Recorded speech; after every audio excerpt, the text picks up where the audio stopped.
আসসালামু আলাইকুম।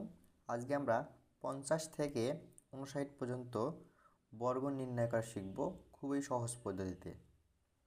চলুন শুরু করা যাক।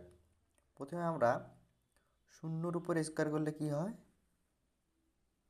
ডবল শূন্য দিব। 5-এর উপর স্কোয়ার করলে 25 হয়ে গেল। তারপর কি আছে, 1 উপর স্কোয়ার করলে কি হয়, 1, সেটা লিখবো আমরা 0 1। তারপর 5-এর উপর স্কোয়ার করলে 25 আর এই যোগ 1 কত হলো, 26।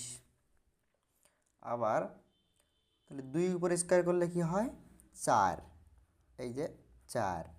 5-এর উপর স্কোয়ার করলে 25 আর এই 2 যোগ 27। আবার সেমভাবে 3-এর উপর স্কোয়ার করলে 9, সেটা লিখবো 0 9। আর 5-এর উপরে 25, 25 আর 3 28। 4-এর উপর স্কোয়ার করলে 4 4 16, এই যে একবারে 16। 5 5 25 আর 4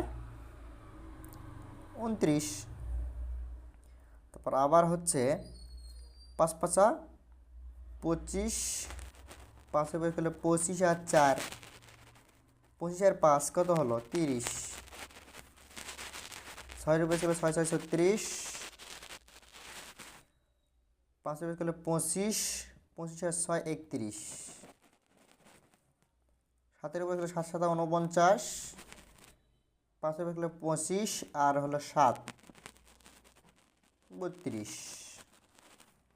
8-এর উপরে স্কোয়ার করলে 8 8 64, 5-এর উপরে স্কোয়ার করলে 25 আর 8 33।